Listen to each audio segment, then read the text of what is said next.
Ça y est, me revoilà à calmer la passagère en Bretagne. 9 mois après être rentré de mon tour du monde.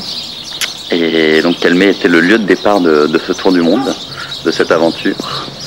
Un tour du monde en stop qui était soutenu par l'administration Schema et dont l'objectif était de rencontrer les anciens diplômés de Schema et d'essayer de retransmettre à travers leur parcours et leur expérience les valeurs de l'expatriation et puis plus généralement les valeurs qui circulent autour du voyage.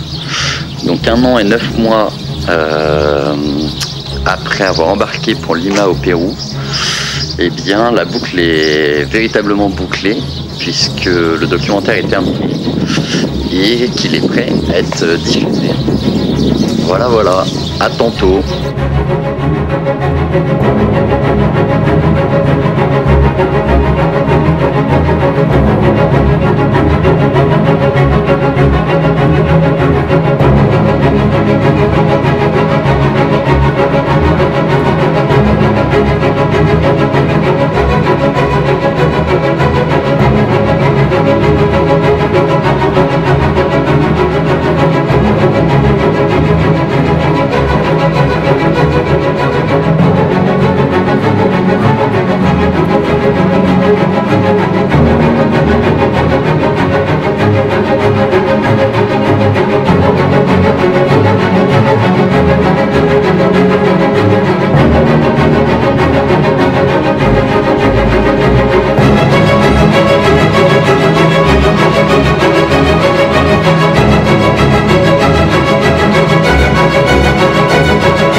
J'approche ma première destination et les mots d'Alphonse de Lamartine résonnent à l'unisson dans ma tête.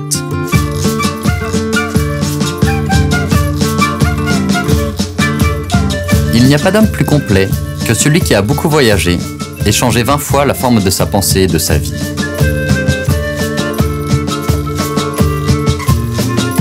Je suis persuadé que c'est ce qui m'attend pour les mois à venir.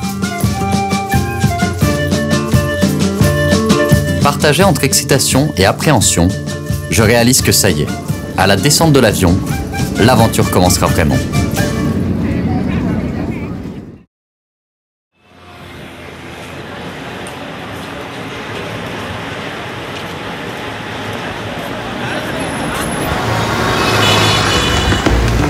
À Lima se dévoile une atmosphère ardente et frénétique.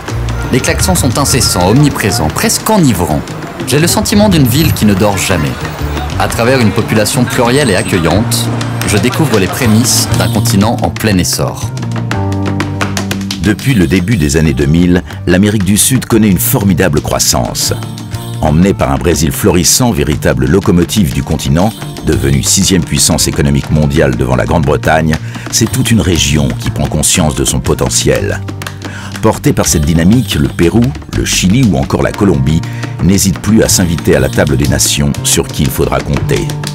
Avec près de 10% de la création de richesses dans le monde en 2012, l'Amérique du Sud s'impose aujourd'hui comme une zone clé de l'économie mondiale.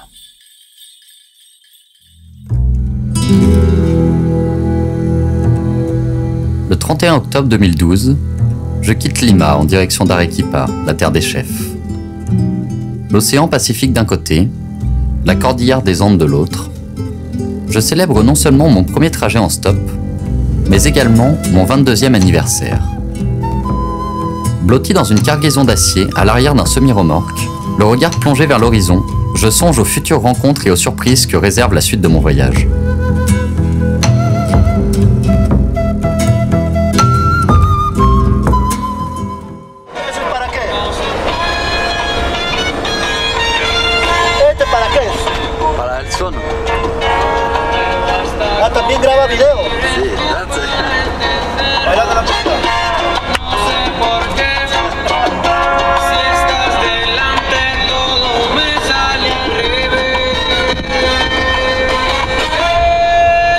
Après un tracé de près de 24 heures, c'est au rythme endiablé de la cumbia péruvienne que j'aborde Arequipa.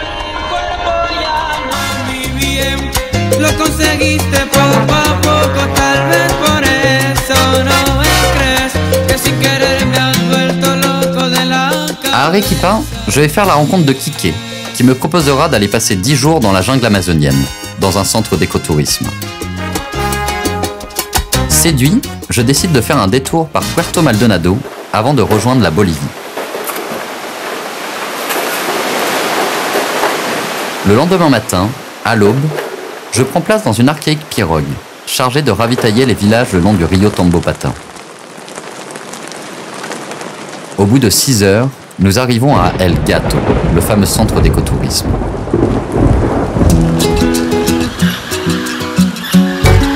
El Gato, c'est en fait l'Éden découvert par un pêcheur de la région il y a plus de 30 ans. En remontant le fleuve Tambopata, sur son petit canot à rame, il trouva un endroit merveilleux plein de jaguars et lui donna le nom d'El Gato. Aujourd'hui, ses 2 fils, Eduardo et Victor Ramirez, y ont créé un organisme d'écotourisme visant à développer un tourisme durable centré sur la découverte de la nature. El Gato, c'est aussi et surtout un véritable havre de paix. À milieu de toute civilisation, on y vit en complète autarcie.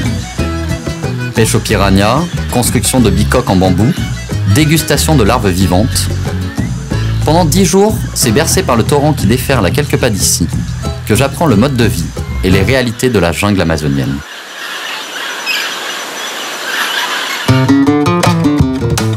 Après bientôt 2000 km parcourus, j'ai le sentiment d'être pleinement habité par ce voyage.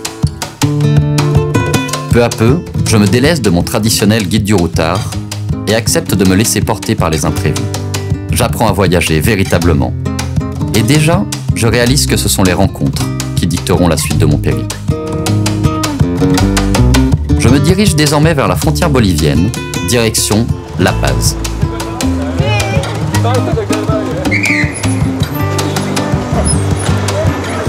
J'arrive à la tombée de la nuit et exténué par ma journée d'autostop, je m'effondre dans la première auberge que je trouve.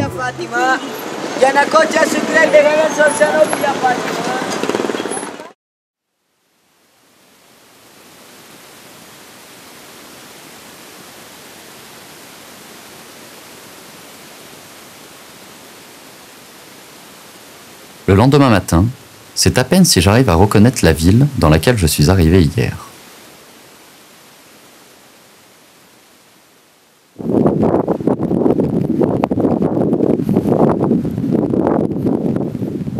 Je marche dans les rues, espérant rencontrer quelqu'un, mais tout est désespérément vide.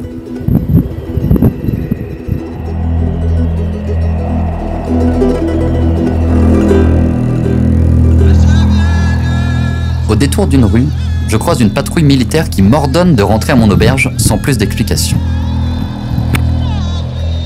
Je fais mine de rebrousser chemin, mais j'ai besoin de comprendre.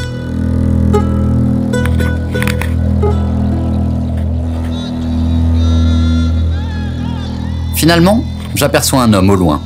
Je réussis à l'aborder. Rodolfo accepte de m'accueillir chez lui pour m'éclairer sur la situation. Il m'explique qu'il s'agit en fait de la journée de recensement national survenant une fois tous les 10 ans. Ce jour-là, 8 millions de Boliviens sont assignés à résidence pendant 24 heures, le temps que les 170 000 agents de recensement parcourent le pays. Face au nombre accru de personnes non déclarées, c'est le moyen un peu radical décidé par le gouvernement pour établir un recensement réel de la population. Je dois désormais rejoindre Uyuni pour entamer la traversée du célèbre désert qui me mènera jusqu'à la frontière chilienne.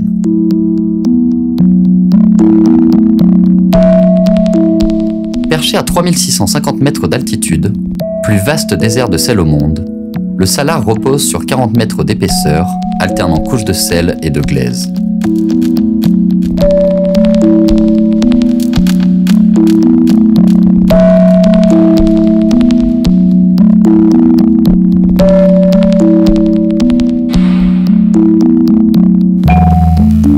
Dans ce paysage lunaire, la terre nourricière prend parfois un tout nouveau visage. Ici, quelques centaines d'hommes, de femmes et d'enfants creusent la croûte saline à longueur d'année pour extraire des monticules de sel non iodé. Le visage protégé par des cagoules et de larges chapeaux, ces derniers piochent dans des conditions extrêmes.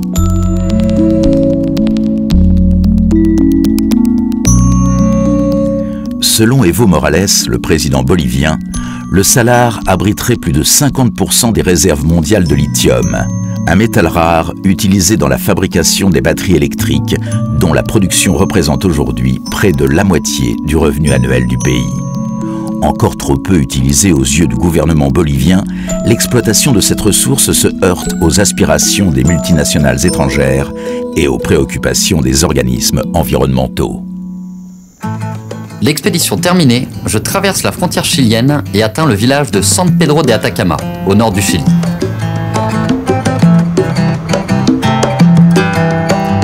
Au Chili, c'est le cœur du projet de tour du monde qui se profile. Aller à la rencontre des diplômés Schema. Dans quelques jours, je vais réaliser ma première interview à Santiago. Le Chili, c'est aussi une idée qui trotte dans un coin de ma tête. Tout au bout de cette longue bande de terre se cache un rêve de gosse. Franchir le mythique Cap Horn à la voile.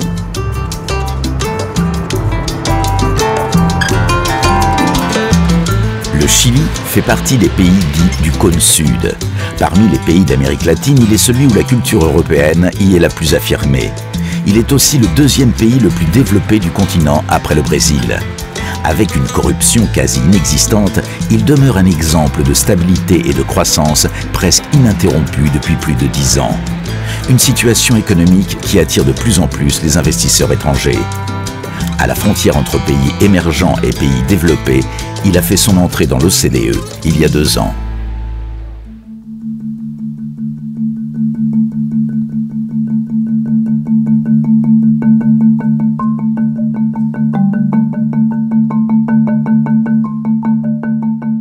À San Pedro de Atacama, à la frontière entre le Chili et la Bolivie, je passe plusieurs jours à rechercher sur internet des voiliers qui pourraient m'accueillir à leur bord quand je serai à Ushuaia.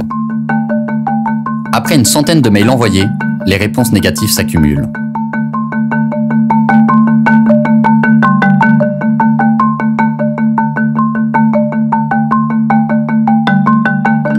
Puis, le 2 décembre 2012, le destin semble me sourire. Je reçois une réponse de Carole, la compagne du skipper de l'Esprit d'équipe que j'avais contacté la veille.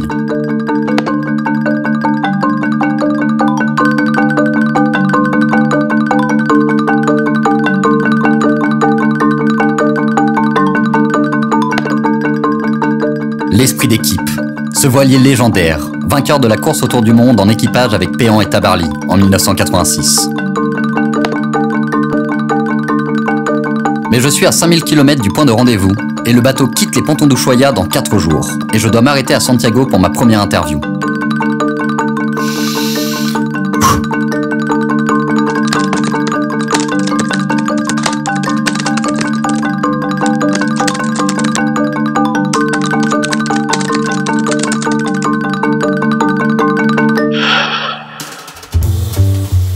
La course contre la montre est lancée. Je dois filer à Santiago pour mon interview, descendre le long de la cordillère des Andes, passer en Argentine et rejoindre Ushuaia avant que l'Esprit d'équipe ne mette les voiles. J'ai 4 jours pour parcourir 4811 km.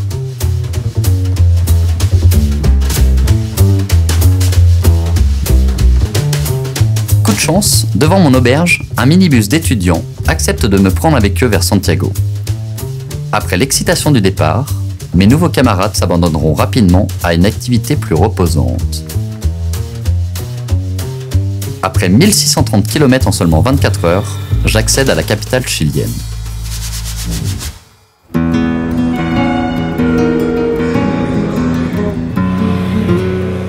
Santiago héberge aujourd'hui près d'un tiers de la population du Chili.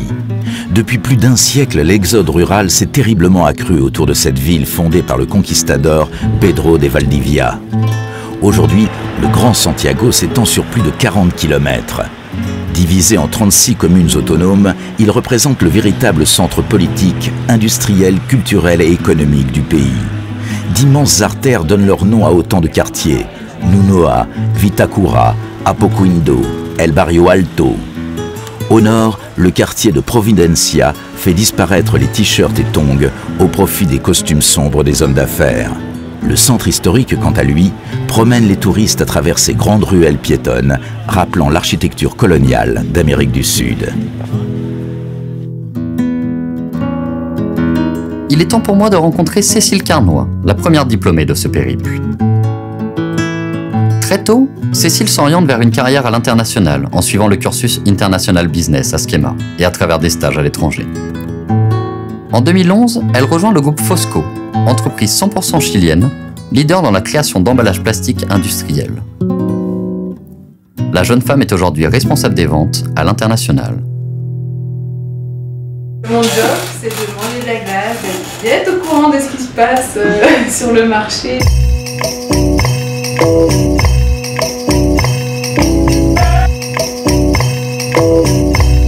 Et proposer des nouvelles idées. Je suis la seule étrangère, donc le fait d'être dans un univers vraiment 100% local, ça me plaît. J'aime travailler avec des gens qui viennent d'un peu partout dans le monde, donc j'ai toujours essayé de focaliser là-dessus. Au niveau de l'accueil, ça a été super. Quand je suis arrivée, je parlais 3 mots d'espagnol et ils m'ont tous aidé. Et pour eux, ça a été aussi quelque chose de nouveau parce qu'ils connaissent pas forcément les cultures des autres pays. Enfin, ils ont le contact facile, ils se prennent pas la tête, ils sont assez spontanés et tout. C'est vraiment agréable, quoi. Sur les méthodes de travail, c'est vrai que des fois, je m'arrache les cheveux.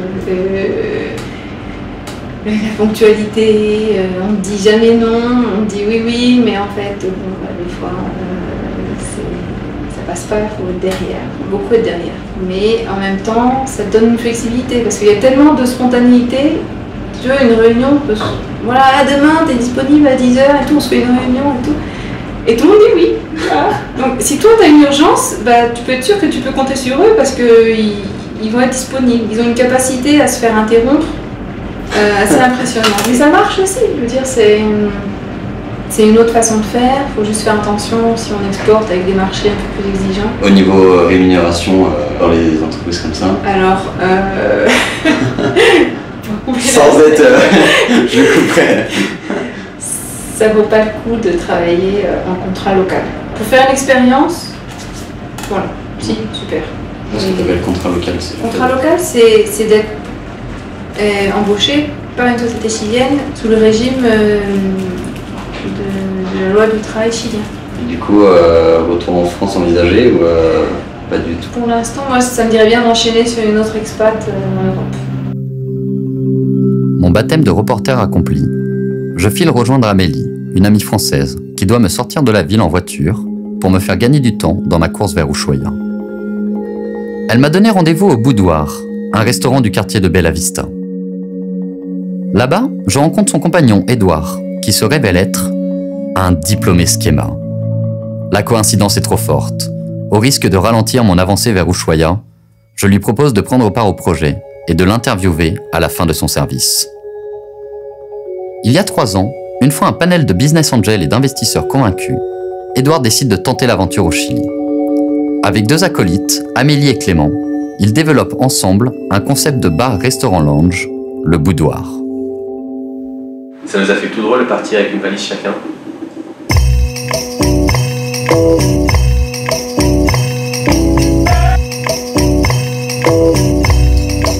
Et ça nous a fait vraiment un pincement au cœur d'arriver à Santiago avec une simple valise où tu disais j'ai toute ma vie dans une valise. Ça fait 2 ans et demi qu'on est ici. Notre particularité, tous les 3, c'est qu'on ne s'arrête jamais. On veut être tout le temps dans le mouvement, dans la création. On a quelques associés, dont un qui est aussi ancien de l'USC Lille, qui était un copain de promo et qui a eu foi dans notre projet, qui fait partie justement des investisseurs, des business angels qui nous ont appuyés. Ça m'a surpris quand on s'est croisés, c'était assez drôle, ça m'a vraiment surpris. Et le simple fait de venir qu'il a fait l'USC Lille, ça m'a donné envie, tu vois, de te faire passer, de te faire rentrer dans notre cercle, dans le milieu. Forcément, ça t'ouvre quelques portes, ça te fait tomber une première barrière très rapidement. Au Chili, ce qui fait ta force, c'est ton réseau, c'est ton background. On est 3 jeunes entrepreneurs qui ont débarqué il y a 2 ans, il y a 3 ans, 2 ans et demi au Chili, On n'avait rien, on n'avait personne. On n'avait pas une seule personne pour nous protéger, ou pour nous expliquer, ou nous recommander, ou se porter garant. On a dû très rapidement faire notre réseau. Et c'est ce qu'on a fait. La fibre entrepreneuriale a toujours été là. Exact. Déjà en école, c'était le cas. Et c'est quoi, réalité familiale, simplement l'envie d'être à son compte? C'est un peu de tout. Je pense que ça va peut-être un peu avec mon éducation, le parcours de mes parents. Mon père, déjà très très jeune, en Espagne, était commerçant, avait sa boîte, ses boîtes, et en arrivant en France, je pense c'est la dynamique, l'énergie qui a pu nous communiquer. Ma famille qui habite aux États-Unis, ils ont tous l'esprit américain, et l'esprit américain, c'est on y va, on s'arrête pas, on se pose pas de questions, la boîte elle tourne. Tout entrepreneur, vous avez dû faire face à des difficultés. Est-ce qu'il y en a qui sont spécifiques au chenilles? Alors créer une entreprise, c'est très facile, ça prend exactement une semaine. Monter ta boîte, c'est déjà plus difficile. Souvent, ce que peuvent imaginer les Occidentaux en arrivant au Chili, c'est qu'il y a tout à faire. C'est vrai, il y a tout à faire. Dans le service, c'est tout à faire. C'est ce qu'on entend. C'est ce qu'on entend tous les jours. Or, personne t'attend. On a vu pas mal de Français arriver, débarquer. Ouais, je vais tout révolutionner, j'ai une idée de malade mental. Au bout de 3 mois, on les revoyait partir. Sans argent. Pourquoi alors? Parce que juste le fait d'arriver avec ses idées préconçues et pas... C'est pas tout. Il faut que tu aies une idée, il faut surtout que tu comprennes le marché, que tu comprennes la dynamique du chilien. Ce qui est dur, voilà, c'est de trouver sa niche, trouver le concept qui te différencie de tes collègues, de tes voisins, et surtout de se maintenir. Donc si tu veux monter un business au Chili, sois prudent. Prends conseil auprès de tes pairs, et surtout pose beaucoup de questions. Tu as toute liberté de faire ce qui te plaît réellement. Tu vas peut-être te planter, c'est pas grave. Au moins tu as essayé. Et tu te planteras peut-être une fois, mais sûrement pas deux. Oublie que tu as des limites. Il n'y a pas de frontières, il n'y a pas de barrières. Tu peux vraiment arriver au bout de tes projets si tu le désires réellement. Et c'est là où tu vois réellement quelles sont tes habiletés, ta force de réflexion, ta force de concentration sur certaines tâches qui te paraissent totalement infranchissables. Et je te parle vraiment en connaissance de cause, où tu te dis, j'ai un mur devant moi qui fait pratiquement 100 mètres de hauteur. J'ai une perche qui fait 1,50 m, comment est-ce que je vais passer ce mur? Et je peux t'assurer qu'en prenant un bon élan, je peux te le jurer que tu vas le passer ce mur. Parce que si tu passes pas, tu rentres chez toi avec ta valise et ton orgueil dans les chaussettes.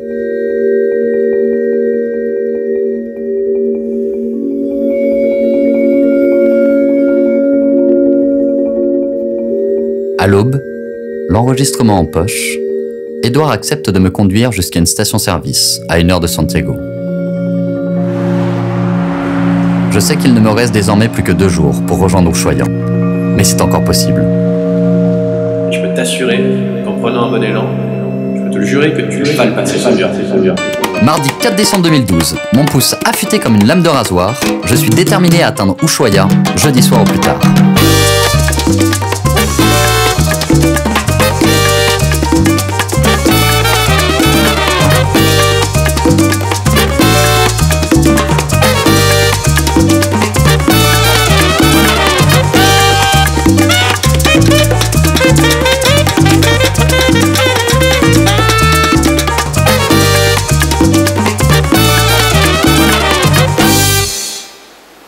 Alors voilà, je suis dans la provincia de Osorno, dans la direction de la douane, de la frontière avec l'Argentine.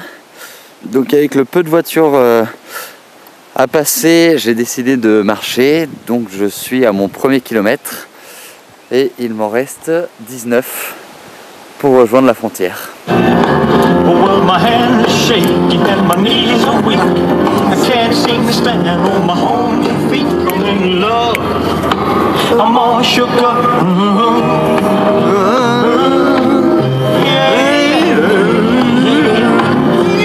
I don't know what to do to me, to the booty. Oh, to the booty. Oh, to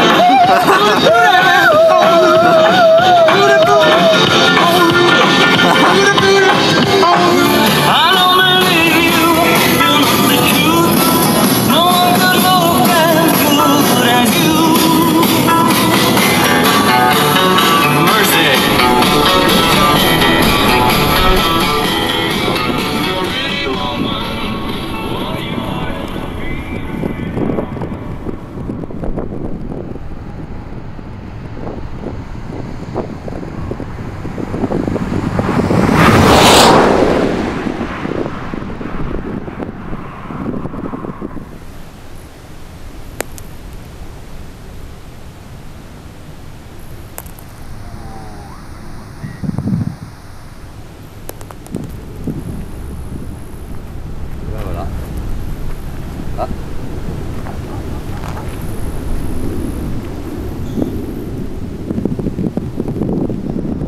voiture depuis 20 minutes et il refuse de m'emmener.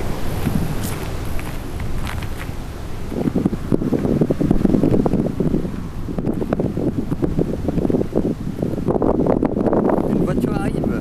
Une voiture arrive!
Plus qu'à 200 km d'Ushuaïa, la terre connue.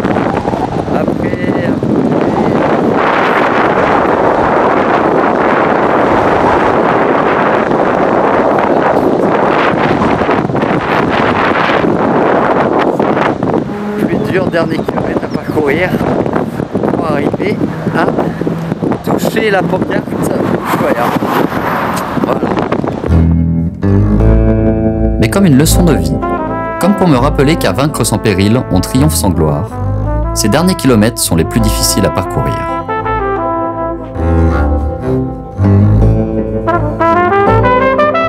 À 104 petits kilomètres d'Ushuaïa, plus possible d'avancer.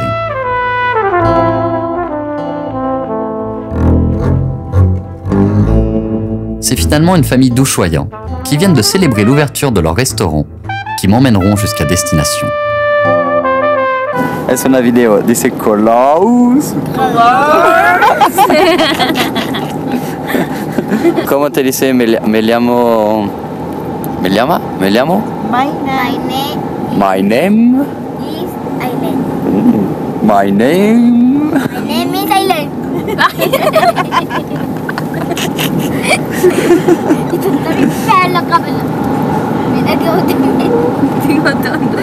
Centro aquí.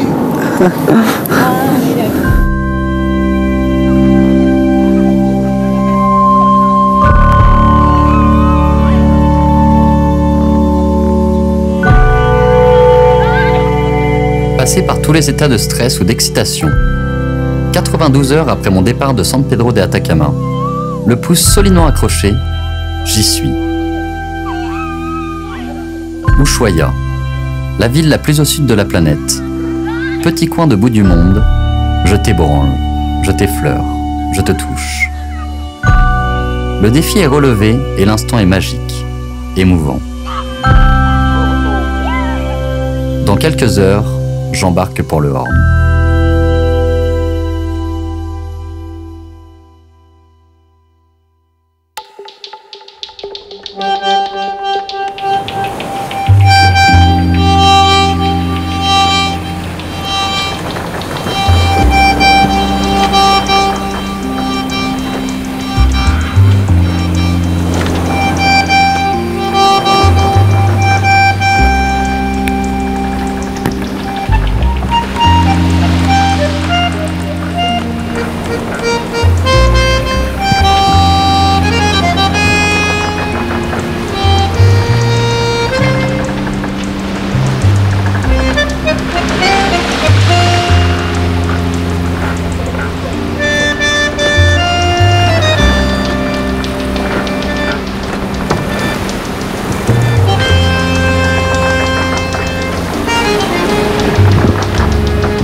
Après le Cap Horn, place au glacier des mers australes.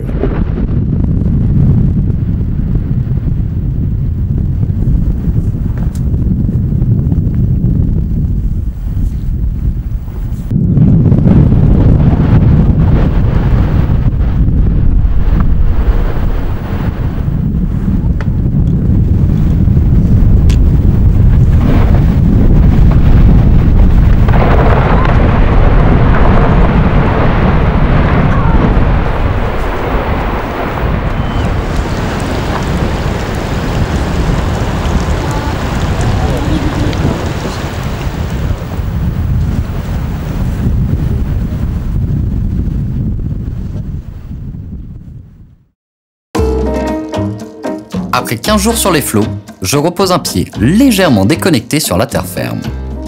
Désormais capornier, je dois dire au revoir à l'équipage de l'Esprit d'équipe et reprendre la route vers le nord.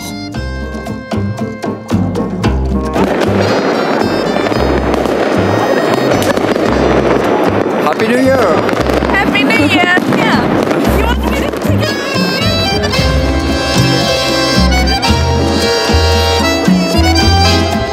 Sur ma route, je fais un arrêt à Puerto Madryn pour célébrer le passage à la nouvelle année. You have to say in Dutch, Happy New Year. In German, you mean? Was nice!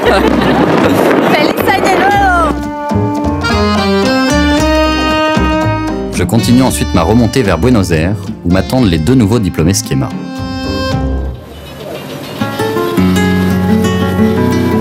Au lendemain de la Seconde Guerre mondiale, l'Argentine était la 5e puissance du monde. Un demi-siècle plus tard, le pays faisait faillite et le peuple argentin s'embrasait. Aujourd'hui encore, le krach de 2001 reste gravé dans tous les esprits. Longtemps considéré comme le grenier du monde, le pays possède 160 millions d'hectares de surface agricole, un élevage bovin mondialement reconnu, des sous-sols fournis en gisements d'or, d'argent, de cuivre et de fer. Pourtant, l'Argentine peine à en tirer profit. Le gouvernement Kirchner, qui dirige le pays depuis 2003, applique une stratégie ultra-protectionniste et ferme de plus en plus ses frontières aux investissements étrangers. Confrontées à des taxes à l'importation de plus en plus fortes, de nombreuses marques de luxe comme Ralph Lauren, Armani, Calvin Klein ou encore Cartier ont récemment décidé de se retirer du pays. L'État argentin a également pris des mesures pour limiter l'obtention de devises étrangères par les particuliers. Ces mesures sont à l'origine d'un marché parallèle de dollars. Malgré la situation actuelle, la population argentine reste optimiste quant à l'avenir du pays. Habitués depuis des décennies à rebondir positivement après chaque période de crise, les Argentins restent convaincus que les beaux jours sont à venir. Après un échange au Mexique, lors de son cursus Schema, Thomas Mila rentre en France et débute sa carrière professionnelle chez Sagem Communication. En 2009, il rejoint l'entreprise Thomson Reuters, où il est responsable de l'implantation stratégique du groupe sur le continent sud-américain. En 2012, rattrapé par sa passion pour l'Amérique latine, il décide de s'installer à Buenos Aires et intègre l'entreprise Huddle Group, fondée en 2004 et spécialisée dans les télécommunications. Certains étudiants de Schema vont probablement avoir envie de suivre leurs aînés et de partir à l'international. Quels seraient les conseils que tu auras envie de leur donner? Venez avec des dollars.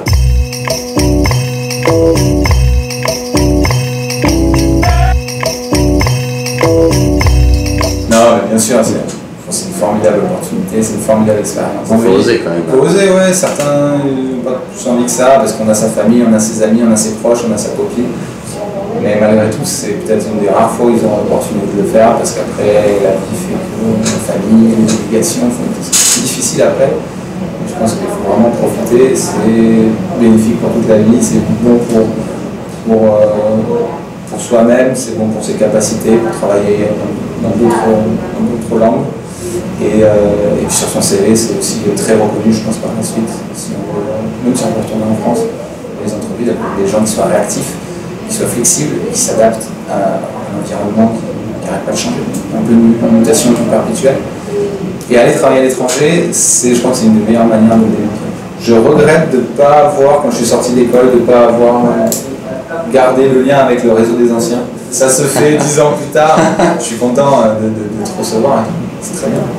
Mais justement, je pense que c'est un conseil, il faut vraiment garder ce réseau dès le début, parce qu'après la vie professionnelle fait que ça évolue, on peut être amené à changer de boulot, d'aller travailler à l'étranger, dans d'autres villes, et c'est vraiment un accès privilégié au monde du travail, parce qu'il m'a grandi, donc le réseau doit être encore plus grand. Après Thomas, c'est au tour de Thibaut Becherel, le second diplômé que je dois rencontrer à Buenos Aires, de me donner sa vision de l'expatriation. Thibaut est engagé en tant qu'apprenti lors de sa dernière année d'école chez Mentum, aujourd'hui Infovista. Son diplôme en poche, il se voit proposer un contrat d'expatrié pour développer les ventes en Amérique du Sud. L'entreprise lui laissera le choix de la destination pour y installer ses bureaux. Il choisira Buenos Aires. Attiré depuis toujours par l'aventure à l'international, Thibaut avait multiplié les départs à l'étranger pendant ses années schéma. L'école donne tous les moyens possibles pour pouvoir partir.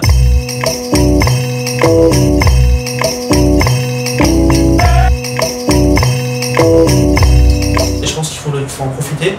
Et après, c'est un premier pied. C'est ce que tu vas faire dans l'école va te donner envie de partir ou pas. Moi, c'est ce qui m'a donné envie de partir. Donc, j'ai fait, première année, j'ai fait 5 mois en Chine de stage. Je suis rentré en deuxième année, j'ai fait mon échange au Mexique. Je suis reparti en césure à Barcelone. Et mon apprentissage, j'étais en déplacement à l'étranger avec ma boîte assez régulièrement. Pourquoi l'Argentine, tout simplement? Très bonne question.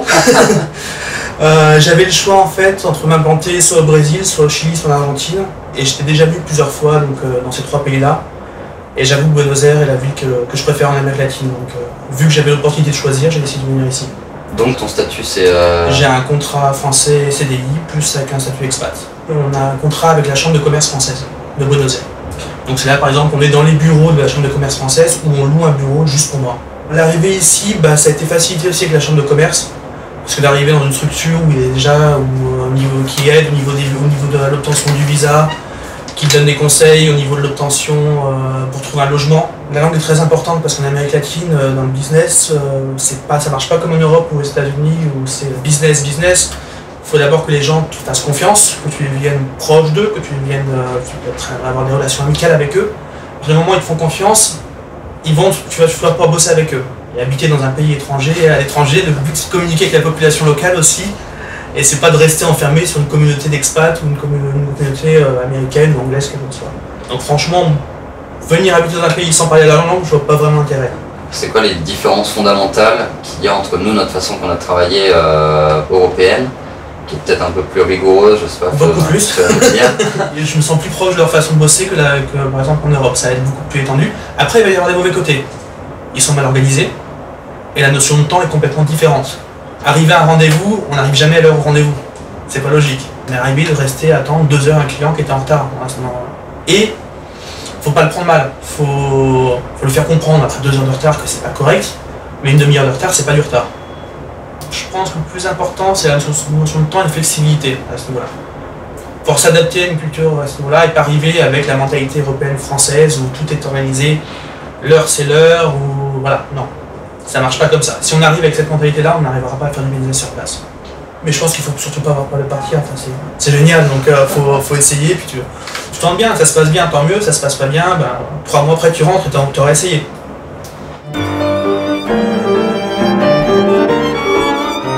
Cela fait bientôt 4 mois que j'ai quitté la France et j'arrive déjà à ma dernière frontière avec l'Amérique latine, celle avec le Brésil.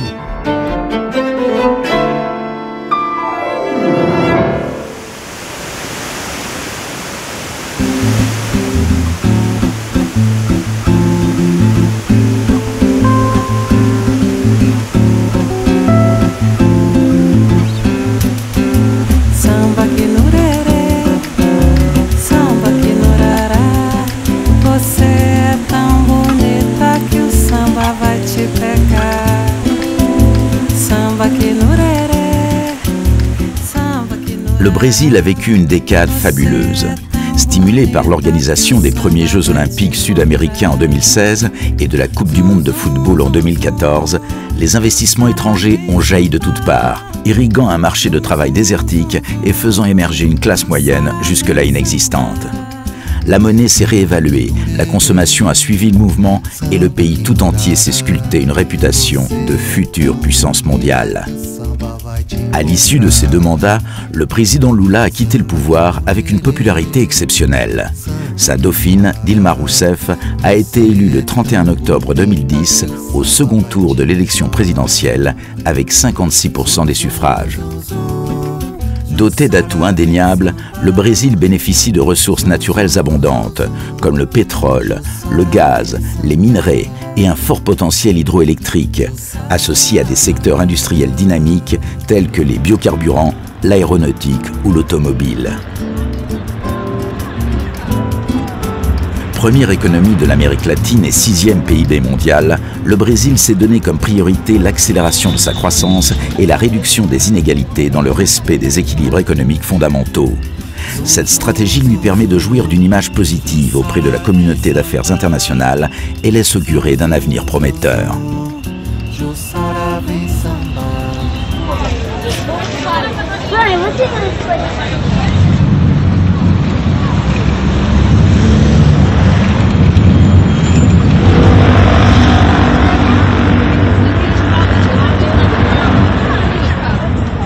Cédric de Pincé a toujours eu 3 idées en tête: la musique, l'automobile et le Brésil. À 28 ans, après un passage chez Peugeot à Lisbonne, il décide de se consacrer à l'une de ses passions, la musique. Il fonde Ced Music et embarque avec ses musiciens pour une tournée de concerts qui durera 2 ans. À la suite de cette parenthèse musicale, il intègre la société Pirelli en France, puis au Brésil. Le Brésil, je l'ai dans la tête depuis tout petit.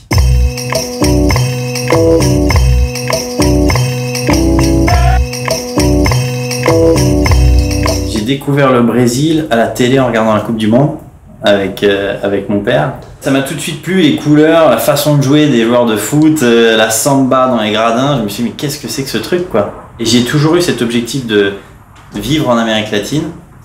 Mon passage au Portugal, c'était lié à ça, puisque je me suis dit, tiens, je vais apprendre le portugais au Portugal. Et puis ça me permettra ensuite de rebondir au Brésil. 4 ans après cette expérience au Portugal, je me suis retrouvé chez Pirelli, sachant que Pirelli avait la plus grande filiale au Brésil. Et ça m'a pris 4 ans et demi pour convaincre Pirelli Milan, donc le siège milanais, qu'un Français pouvait aider la filiale brésilienne à São Paulo. Ça n'a pas été simple. Pirelli France, ils n'avaient pas dans l'idée de m'envoyer au Brésil. Tu vois, la première année, je leur ai expliqué, si, moi je vais aller au Brésil. D'accord, ok, bah, tu vas faire autre chose. Bon, j'ai pris la place de mon boss, et lui il est parti, il a fait autre chose. Et puis chaque année, je disais, je vais aller au Brésil. Et puis voyant que ça se faisait pas, j'ai pris un billet d'avion, je suis parti en vacances au Brésil, et je suis allé taper à la porte de Pirelli en disant, bah voilà, je suis de Pirelli France. Et j'ai rencontré plein de personnes. Et 2 ans après, c'est la personne que j'avais rencontrée en buvant une caipirinha sur la plage à Rio, tu vois, le directeur commercial de Pirelli, qui me dit « Oh Cédric, maintenant on a besoin de toi ». Donc les contacts, faut aller les chercher. Il faut aller les chercher. Même si tu as un super profil expat, que tu as déjà tout compris de l'expatriation, des différences culturelles, etc., le Brésil c'est un cas à part, comme certainement l'Asie, comme l'Inde. Mais il faut se plonger dans cette réalité-là comme une éponge, hein, tu prends tout ce qu'il y a à apprendre, mais ça va prendre du temps d'intégrer toutes ces différences culturelles. Ça prend du temps, il n'y a rien à faire. Tu peux lire tous les bouquins du monde, il faut vivre avec eux. Et donc le conseil que je donnerais si tu as envie de créer ton business au Brésil, c'est de trouver un très bon ami brésilien qui va t'ouvrir certaines portes et qui va te faciliter ce travail d'intégration, et qui va aussi t'aider à être un peu moins arrogant, parce qu'on arrive avec une certaine forme d'arrogance du type je sais tout, j'ai tout vu, il n'y a rien à faire, quoi. On est fait comme ça. Oui. Et ça passe très très mal ici. Ça marche pas, ça. Tu es confronté directement à ces différences culturelles dans la façon d'être et la façon de travailler. Donc le respect des délais ici est rarement respecté. Le travail n'est pas toujours fait comme tu l'as demandé. Et c'est pas au Brésil de changer, c'est à toi de changer. Donc ça a été à moi de changer. Ils sont 200 millions. Et en termes de puissance mondiale, ils sont en train de progresser. Donc c'est-à-dire que leur méthode fonctionne. Donc c'est à toi de t'adapter. Donc s'il y a un mot-clé, c'est l'adaptation. Et pour créer ta boîte, avoir un bon ami brésilien qui t'a confiance. Parce que des problèmes, tu vas en avoir. Voilà. D'ailleurs, des bonnes surprises, tu vas en avoir aussi, ça va être génial. Mais il faut avoir un réseau, quoi. Il faut avoir un réseau d'amis. Il faut avoir un réseau pro. Le réseau Schema, C'est top parce que tu as des affinités rapidement. En plus d'être français, tu as fait la même école, donc voilà, il y a une entraide qui se crée. Donc fonce, soit en étudiant, soit pour trouver un boulot, mais prépare, parce que personne t'attend ici. Et voilà, c'est super, donc venez. Le conseil, c'est venez, quoi. Lors de sa dernière année d'école de commerce, à Schema, Louis Santhune postule pour un stage chez Arc International à Lisbonne. 20 ans plus tard, il est le président-directeur général d'Arc International Amérique latine. En 2010, sous son impulsion, Arc International reçoit le prix de la meilleure implantation des jeunes entreprises françaises au Brésil. Avec près d'une vingtaine d'années d'expatriation à son actif, le doyen des diplômés Schema accepte de me livrer son analyse et sa vision du continent sud-américain, au siège d'Arc, à Sao Paulo. J'ai 19 années d'expatriation.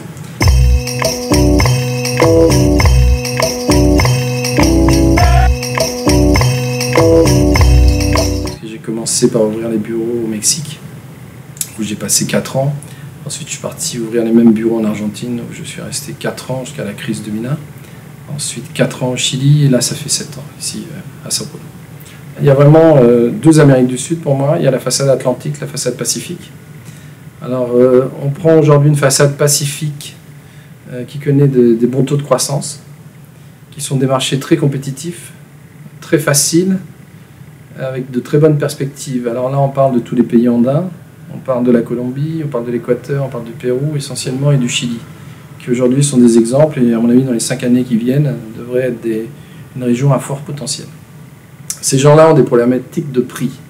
C'est un peu simple, c'est les gens qui regardent l'Asie, donc dans ces marchés, on parle essentiellement prix et compétitivité.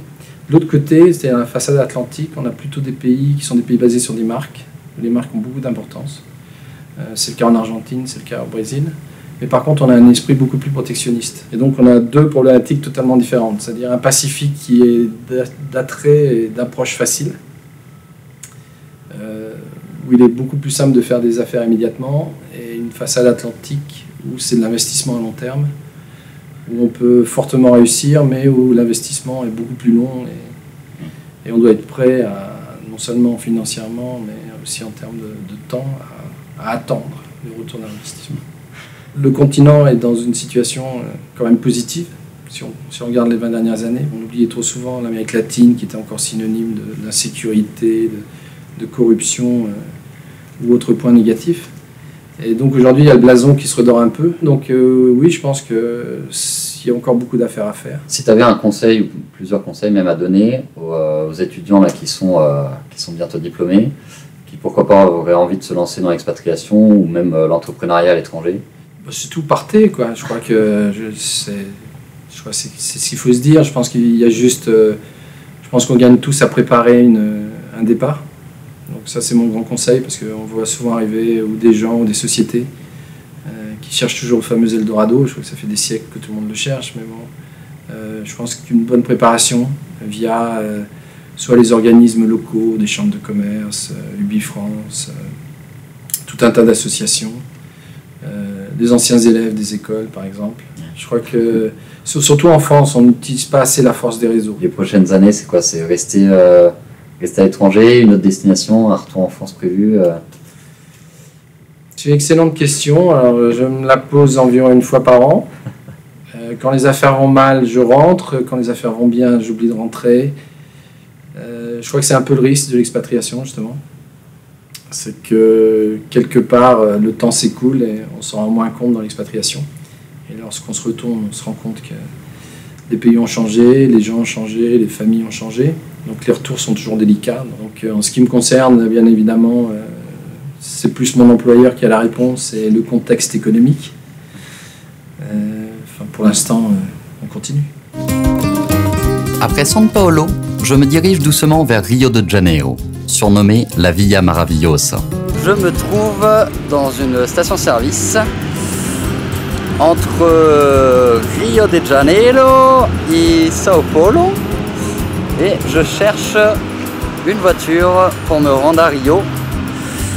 Le problème, c'est que les Brésiliens ont plus peur de moi que je n'ai peur d'eux et donc peu de monde veulent me prendre dans leur voiture.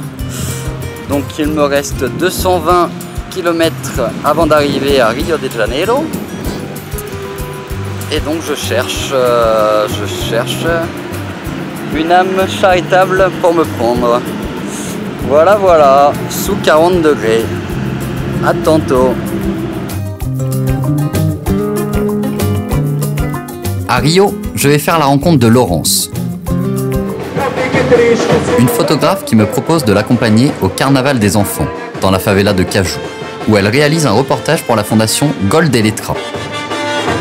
Fondée par les footballeurs Rai et Leonardo, cette fondation œuvre pour la formation éducative et culturelle des enfants des favelas.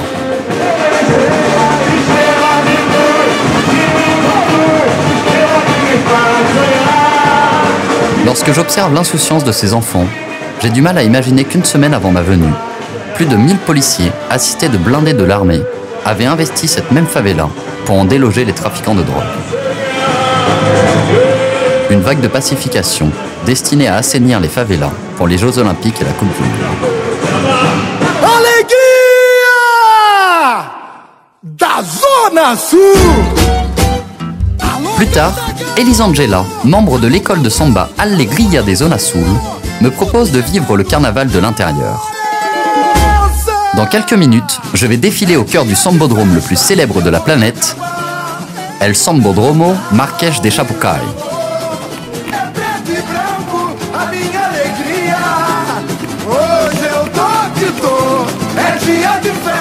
Pendant près d'une heure, nous défilons devant plus de 80 000 personnes, espérant secrètement remporter le prix de la meilleure école de samba de la ville.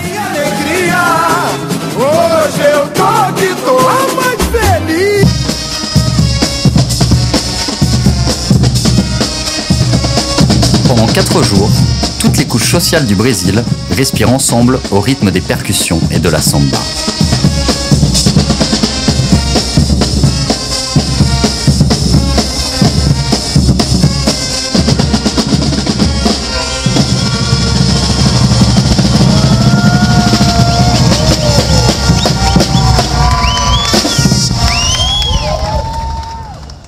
C'est aussi à Rio que je dois rencontrer le dernier diplômé d'Amérique latine, Alexandre Ayocanha da Silva. Fils et petit-fils d'expatriés, Alexandre goûte dès le plus jeune âge à l'aventure de l'expatriation. Né à Glasgow, en Écosse, élevé à Riyad, en Arabie Saoudite, il a perpétué le schéma familial. D'abord avec des stages au Mozambique et en Angola, puis comme responsable financier dans l'industrie pétrolière au Portugal, aux Pays-Bas et en Colombie.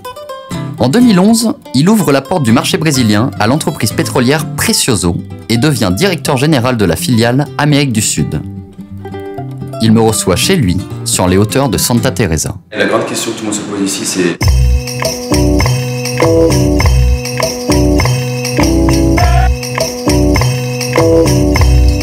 Et après 2016, qu'est-ce qui va se passer? Lula a fait du Brésil un produit marketing incroyable, mais dans la réalité, c'est pas si facile que ça. On nous dit toujours que c'est un pays du futur. Est-ce qu'il sera toujours un pays du futur ou pas? Il y a du business, il y a du volume, il y a de la marge, mais c'est un pays compliqué. Aujourd'hui, on est en plein emploi, recruter du monde est difficile, avoir des gens formés, avoir des ingénieurs, c'est difficile. C'est pas un pays facile et en fait, on travaille beaucoup plus ici qu'on le fait en France pour pouvoir atteindre les mêmes objectifs. Dans beaucoup de sociétés françaises, envoient des expatriés sur des périodes courtes. Ici, il ne faut pas le faire, c'est des périodes longues, ça prend du temps de créer son réseau, de rentrer chez un Brésilien, c'est compliqué, ça prend du temps. C'est un pays tropical, il faut y aller au rythme de la samba. Il faut avoir cette fameuse intelligence émotionnelle, c'est-à-dire sentir les gens, les rencontrer, les toucher, c'est très dans l'émotion, il n'y a pas de business s'il n'y a pas d'amour. Une réunion qui se passe un peu mal, c'est des pleurs, on se prend dans les bras, c'est quelque chose qu'on ne verra jamais en Europe. À ce point. Ouais. Donc, que ce soit les rendez-vous clients ou que ce soit du management en interne, il faut être toujours présent, montrer qu'on les aime, montrer qu'ils sont superbes. Il faut toujours développer leur ego. C'est hyper important. Si par exemple j'oublie l'anniversaire d'une secrétaire ou d'une comptable, ils vont te faire la tête. Ici, il faut connaître les noms des enfants de ses employés, il faut savoir où ils habitent, il faut leur poser des questions sur leur vie personnelle. Donc c'est quelque chose de très... Ça demande du temps, ça demande de la patience et puis un état d'esprit. Donc nous, très français, parfois on va droit au but et parfois on peut avoir des soucis parce qu'on n'a pas mis la crème, comme on dit. Je dis souvent à des jeunes qui veulent s'installer au Brésil, commencez par São Paulo et après venez à Rio de Janeiro. Parce que la différence qu'il y aura entre São Paulo et une grande ville européenne sera beaucoup plus petite. Donc tu t'adaptes déjà, la marche est moins haute en fait. Alors que Rio de Janeiro, la marche est déjà beaucoup plus haute. Moi je me suis trouvé tout seul à monter une société ici, donc on commence de zéro, on travaille sur un bout de table, à droite, à gauche, et puis petit à petit on avance, on se prend des claques, on tombe, on se relève, on apprend. Donc il y a deux façons de faire de la bicyclette, soit on garde les petites roulettes et on fait la bicyclette, on prend du temps à apprendre à faire la bicyclette sans roulette, soit on les enlève, on se fait très très mal, et puis, mais on apprend assez vite à faire du vélo. Ouais. Plus facile de se relever à l'étranger qu'en France on n'a pas le choix. Alors qu'en France, on a le cocon familial, on a les amis. Ici, on n'a pas le choix, on est obligé. Si tu avais 22 ans aujourd'hui ou 23 ans, tu sors de l'école de Schema, tu ferais quoi? Tu pars? Je pars. Au Brésil? Je pars au Brésil. La Colombie est un pays incroyable. Je l'appelle le secret de l'Amérique latine. C'est un pays dont on a une idée de la Colombie quand on vit en Europe, mais quand on y habite, c'est un pays très facile pour faire du business. C'est un pays où les gens sont qualifiés, sont éduqués. C'est un pays où en ce moment il se passe plein de choses. Les Américains commencent à y aller à fond la caisse. Le Chili est un pays où il faut aller. Le Brésil, évidemment, et plein d'autres. Mais je pense qu'il faut aller chercher l'expérience, l'accélération de carrière en expatriation. Ici, on sent une jeunesse, une énergie qui fait qu'on a envie d'y aller, de monter, de ne pas avoir peur et de foncer. Ouais. Et si pour les jeunes qui veulent foncer et croire, je pense qu'il faut partir. La langue est primordiale? La langue est primordiale. Il faut parler le portugais absolument. Les Brésiliens sont mauvais en langue internationale. Le top management parle les langues. Le middle management n'en parle pas. Et je ne parle pas du reste. C'est le portugais. Il faut rencontrer des gens, il faut s'ouvrir, il faut, parce que c'est ça qui va déterminer le futur. À mon époque, il fallait faire un stage de 6 mois en deuxième année. Je l'ai fait dans l'industrie pétrolière. Et finalement, c'est des gens que j'ai rencontrés dans ce stage-là qui l'ont fait qu'aujourd'hui je suis ici. Okay. Donc j'ai gardé mon premier réseau finalement. Donc le réseau, c'est ce qui est le plus important. Le mot de la fin alors en portugais? A bola está conosco. C'est que le Brésil en ce moment, la balle est dans notre camp. Donc il faut shooter. A bola está nos nossos pés. Mineiro não conhece o mar. Mineiro não conhece o mar. Plus qu'un simple pays d'Amérique latine, le Brésil est un continent dans un continent. Terre de contraste, disait l'anthropologue français Roger Bastide. Richesse éléphantesque contre misère endémique, splendeur fastueuse contre pauvreté quotidienne, superficialité manifeste contre simplicité affichée. Cette diversité en a fait le pays d'Amérique du Sud probablement le plus complexe à apprivoiser. Mais aussi celui où les combinaisons y sont multiples et les opportunités sensationnelles. C'est maintenant une autre partie de mon voyage qui se profile. Je jette un dernier regard sur ce continent extraordinaire qu'est l'Amérique du Sud et me prépare à découvrir une autre partie du globe, l'Asie.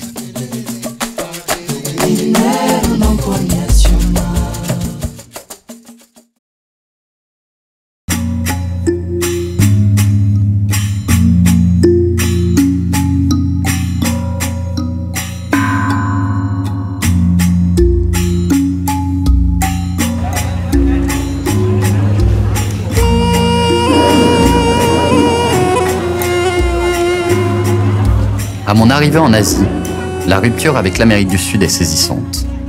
Les visages se sont transformés, les regards plissés.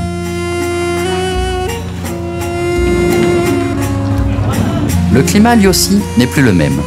Ici, c'est le début de la saison des pluies. L'air est humide, lourd. La chaleur est accablante et les pluies fracassantes.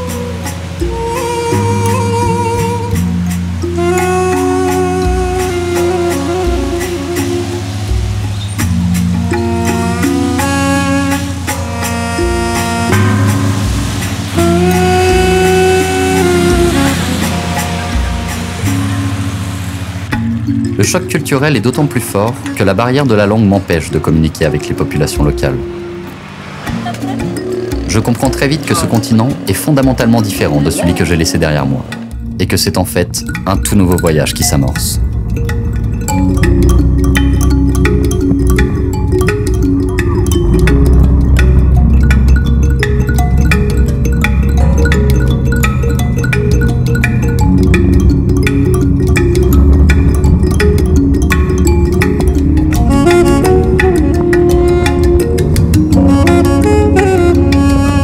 Doucement, je me dirige vers Singapour, où m'attendent les premiers diplômés du continent asiatique.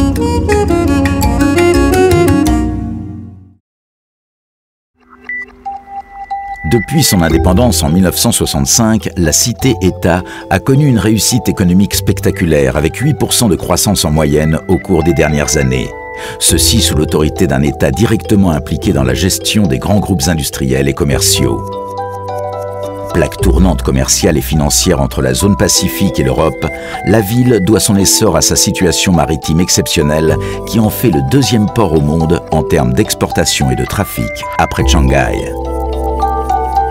Surnommée la Cité du Lion, ordre, prospérité et propreté pourrait être la devise singapourienne. Ici à Singapour, je découvre une communauté Schema exceptionnelle avec pas moins de 85 alumni. Pendant une semaine, je suis accueilli chez l'un d'entre eux, Frédéric, chez qui nous organisons une interview groupée avec 2 autres membres de Schema Alumni. Ça fait maintenant 7 ans que je suis à Singapour.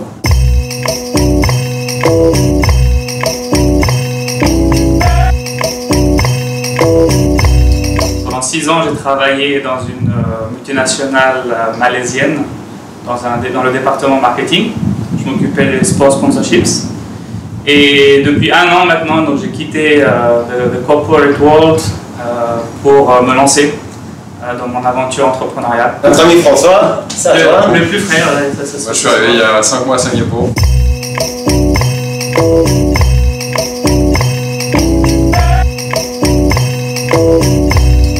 Je travaille pour un cabinet de recrutement qui s'appelle Spring Professional Staffing, qui fait partie du groupe Adecco. C'est Olivier Dufour qui est le président de l'association des anciens qui m'a recruté. Je m'appelle Frédéric, ça fait 2 ans et demi que je suis à Singapour.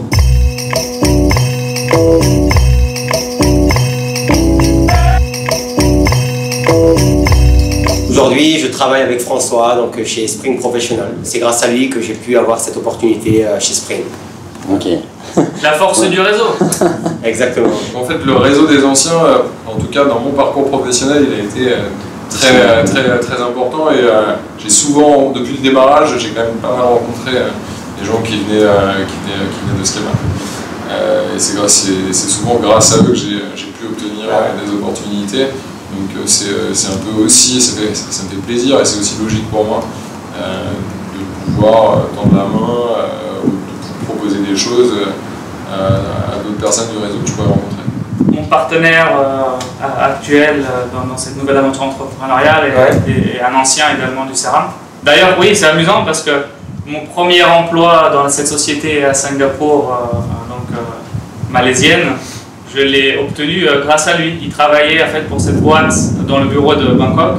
Et au moment où je cherchais à me repositionner, c'est lui qui m'a dit qu'il y avait cette opportunité ici à Singapour. Je ne savais pas qu'on avait ce réseau aussi vivant et aussi entretenu par le Schema. On est quand même 85, donc c'est quand même intéressant de convier quelqu'un et de lui montrer que voilà, il n'est pas tout seul. La force d'un réseau, le sentiment d'appartenance à un groupe ou à une association, ça peut aider aussi dans Il faut sortir.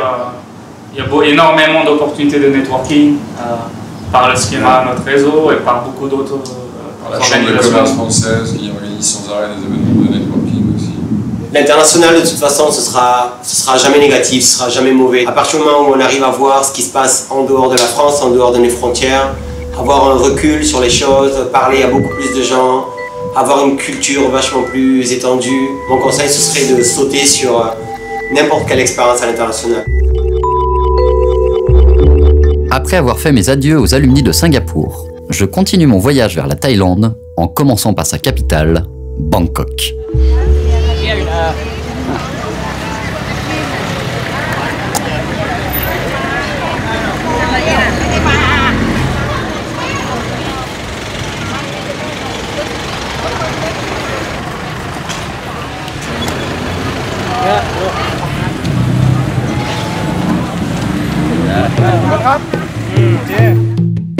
À Bangkok, je suis accueilli par mon parrain, Alain Traunwil, ancien capitaine au long cours de la Calypso, qui vit ici 6 mois par an depuis 40 ans.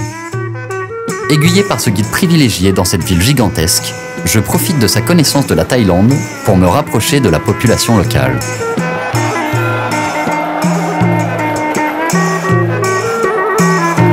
Le royaume de Siam, seul pays d'Asie du Sud-Est à ne jamais avoir été fondamentalement colonisé, a réussi à préserver une identité forte et éclatante, à travers son artisanat, son alphabet unique et une culture religieuse bouddhique pratiquée par 95% de la population. La Thaïlande bénéficie d'un rayonnement culturel éminent.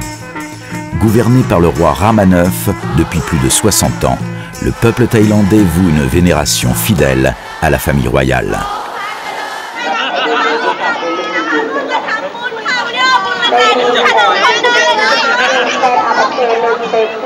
En Thaïlande, la tradition veut que l'hymne national soit joué 2 fois par jour dans les endroits publics, à la télévision et à la radio. Il convient alors de cesser toute activité et de se tenir debout en signe de respect.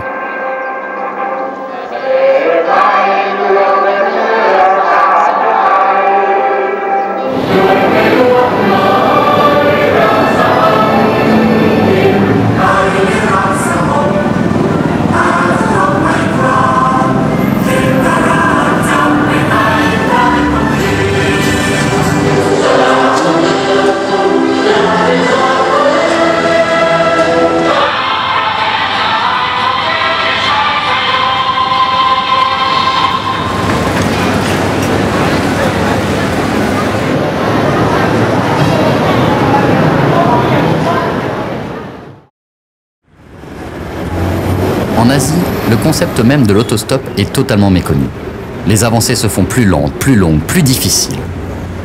Je commence même à me demander si je vais pouvoir traverser l'Asie dans le temps imparti de mon voyage.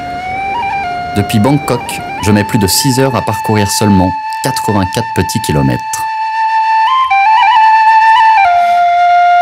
Et bien voilà, je viens d'arriver à Ayutthaya,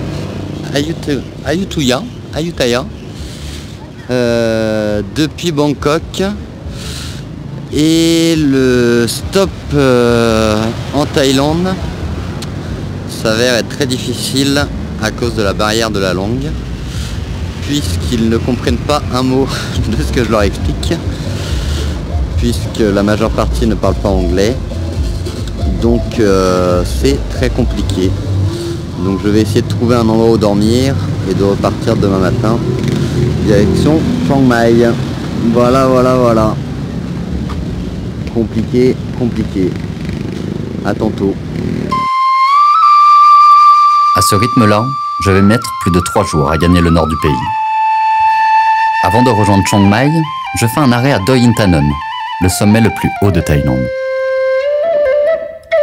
Arrivé à la tombée de la nuit, le gardien du temple m'autorise à accéder au lieu sacré, d'habitude interdit aux touristes à cette heure tardive.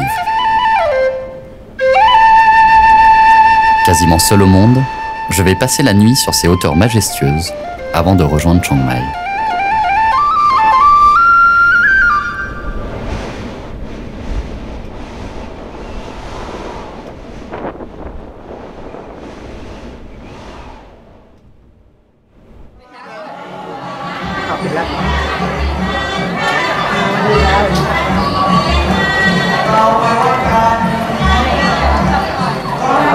J'arrive à Chiang Mai au beau milieu de la fête la plus importante de l'année dans le royaume de Thaïlande, Songkran. Songkran est le nom donné au nouvel an bouddhique qui marque le début de l'année après le calendrier lunaire. Traditionnellement, les Thaïlandais aspergent d'eau bénite et parfumée les images de Bouddha, ainsi que la nuque et les paumes de leurs aînés en signe de respect et d'humilité.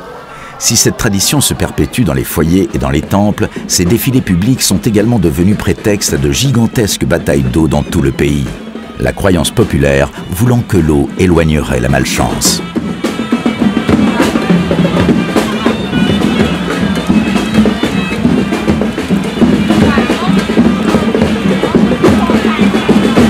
Pendant 3 jours, ces cérémonies festives marquent la fin de la période sèche et appellent l'arrivée des premières pluies de la mousson.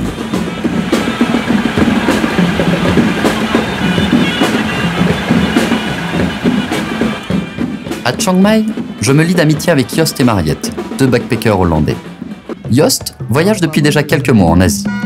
Partagé entre ses études de gynécologie et son envie grandissante de se consacrer à la médecine humanitaire, il s'est accordé un break pour réfléchir sur son avenir. Mariette, elle, profite d'une petite pause dans ses études de médecine pour parcourir l'Asie. Avec eux, j'expérimente pour la première fois le stop à plusieurs.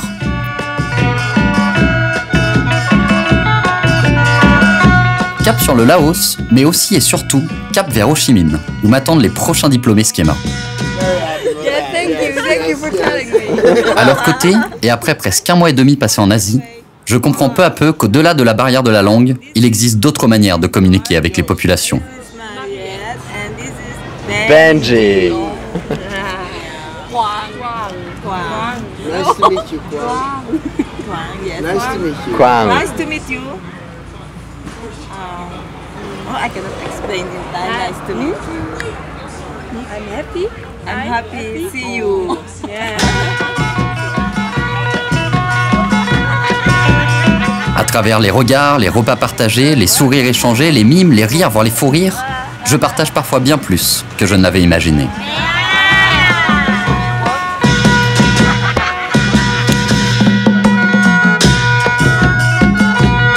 À la frontière laotienne, je dois quitter mes compagnons de route et filer vers le Vietnam.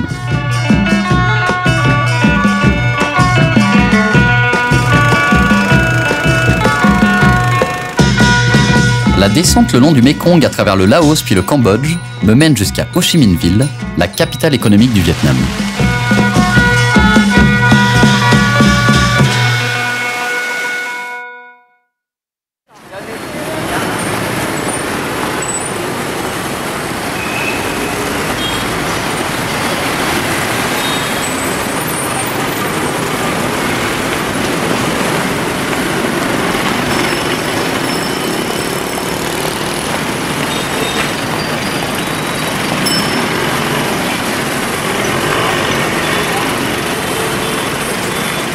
En quelques années, l'économie vietnamienne a connu un essor remarquable. Les experts considèrent aujourd'hui que le Vietnam a pris 10 ans d'avance sur ses voisins birmans, laotiens ou cambodgiens et 10 ans de retard sur la Thaïlande. Le PIB a été multiplié par 3 entre 2002 et 2012 et le PIB par habitant a atteint près de 1600 $, en 2013. Cette forte croissance économique trouve son origine dans la politique du renouveau, lancée en 1986, qui s'est appuyée sur une ouverture économique rapide, concrétisée par l'accession du pays à l'OMC en 2007. Ces résultats ne doivent cependant pas masquer la persistance de certaines sources d'inquiétude. Un secteur public mal géré qui cumule des dettes vertigineuses, un marché boursier qui a perdu la moitié de sa valeur depuis un pic en 2007 et un secteur bancaire en crise plombé par des créances douteuses. Outre la poursuite de la stabilité macroéconomique, le gouvernement a affiché comme priorité de réformer le système bancaire et de restructurer les entreprises d'État. Installée à Ho Chi Minh depuis 5 ans, Diane Blorn a découvert le continent asiatique à travers la Chine en 2008, où elle réalise un stage de 9 mois chez Pacific Concept. Moi, c'est toujours quelque chose qui m'a attirée dès le départ, c'était partir en Asie pour justement être dans un autre monde, comme on dit. Et c'est ce qui s'est passé.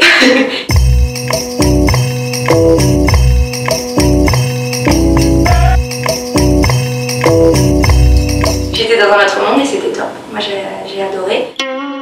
Profitant de la proximité géographique avec le Vietnam, Et portée par cette soif d'aventure, elle débarque à Ho Chi Minh 1 an plus tard et se donne 3 mois pour trouver un job.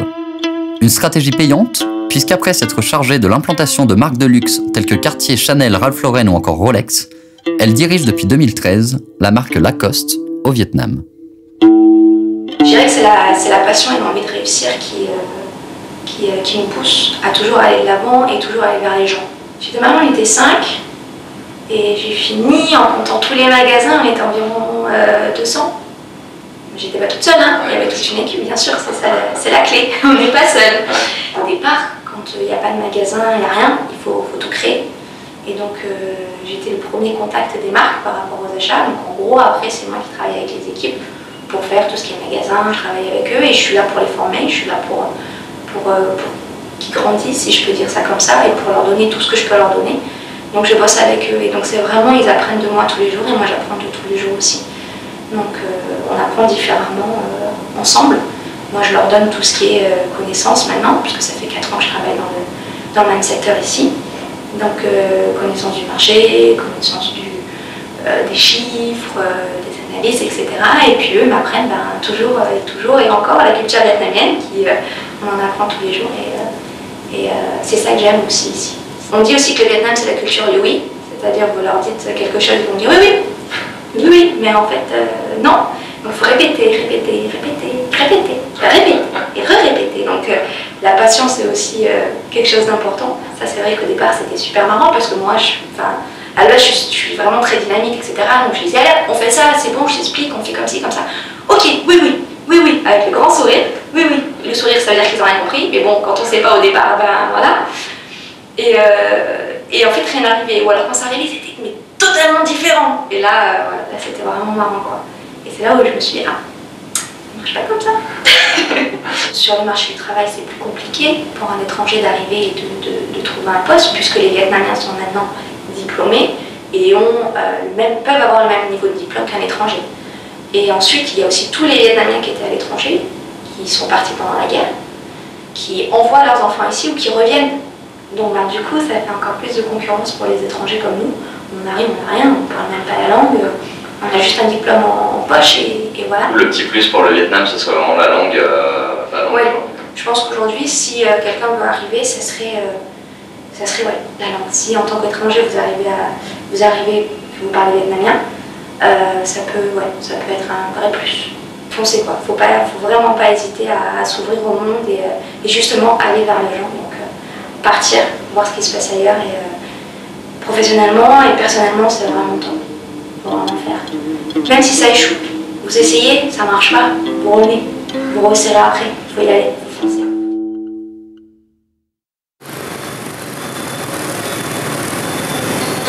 Installé au Vietnam depuis presque 10 ans, Étienne Rico a pu observer les évolutions et les transformations du pays ces dernières années. Dans un pays qui compte 50 millions d'utilisateurs d'Internet et de smartphones, pour une population composée à 80% par les moins de 40 ans, Étienne y a senti un fort potentiel d'avenir dans le secteur des télécoms et du digital. En 2008, il fonde Touchpoint Consulting, une entreprise de développement informatique spécialisée dans les solutions du web marketing et du digital. Marié à une Vietnamienne et désormais papa d'une petite fille, Étienne Rico a décidé de faire sa vie ici, en Asie. Un continent qu'il a découvert directement après Schema. La semaine qui a suivi la fin de mes études à l'école, je suis parti. Je suis parti en Asie.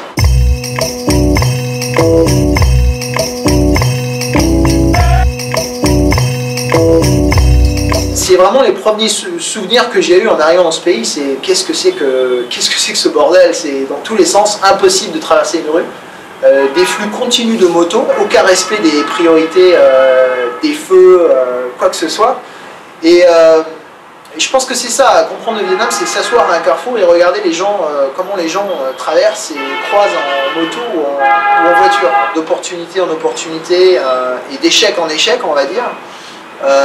J'ai été amené petit à petit à prendre confiance en moi, à avoir une idée plus précise de ce que je voulais faire, plus réaliste de ce que je voulais faire, dans un pays et dans une dans une culture qui est vraiment très différente. Je crois que c'est vraiment la chose à comprendre, c'est que même si je reste ici pendant un demi-siècle, je ne serai jamais un Vietnamien ou un Asiatique. Lorsqu'on fait des affaires en Asie, ce qui est très important, c'est d'avoir un partenaire, un business partner, un associé, un ami, qui en a confiance, qui soit un local ou alors qui soit d'origine locale. Il faut s'adapter, il faut comprendre, mais il ne faut pas trop s'adapter et se mettre au niveau du local. Il faut rester dans son rôle de partenaire étranger, là où les gens peuvent vous catégorier de manière simple en fait, et voient bien ce que vous apportez au business. Et pour tout ce qui est relation, discussion locale, il faut avoir son partenaire qui puisse vraiment vous guider dans ce qui se passe. Il faut vraiment avoir un point d'ancrage pour faire confiance à cette économie, à ce pays. Ça prend un certain temps.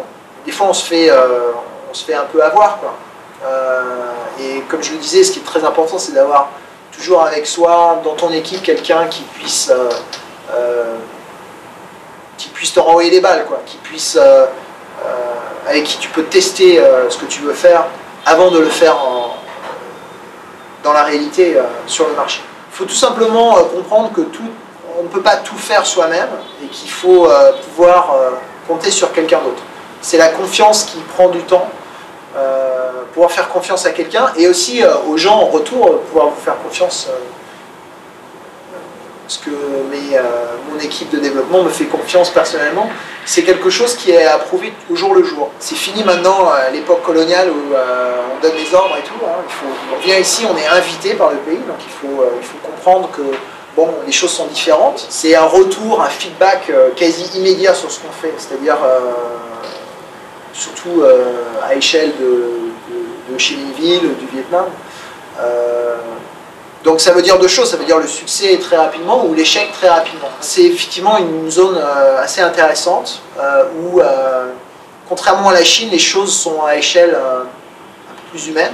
On est à, on va dire, 50 minutes de Singapour, de Bangkok. On n'est pas très loin de Myanmar qui actuellement suscite énormément d'intérêt de la part de sociétés étrangères. Si on est au bon moment, au bon endroit et qu'on est attentif, je pense qu'il y a beaucoup de choses qui peuvent être faites.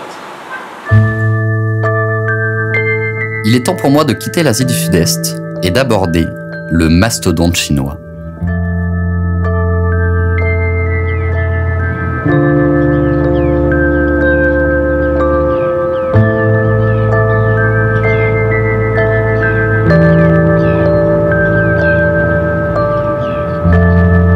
C'est par Hong Kong que je me plonge dans le grand bain de l'Empire du Milieu.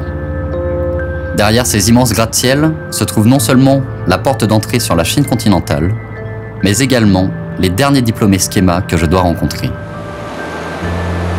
À l'instar de Singapour, Hong Kong fut un comptoir commercial et une base navale du Royaume-Uni après la première guerre de l'opium en 1842. Depuis la rétrocession du 1er juillet 1997, soit 155 ans plus tard, Hong Kong a réintégré la République populaire de Chine.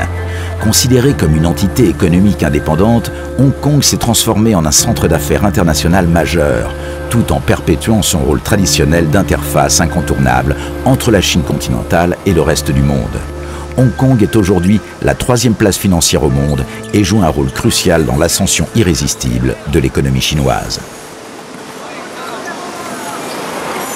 La Chine est devenue au cours de la dernière décennie la seconde puissance économique mondiale derrière les États-Unis et le tout premier exportateur de la planète.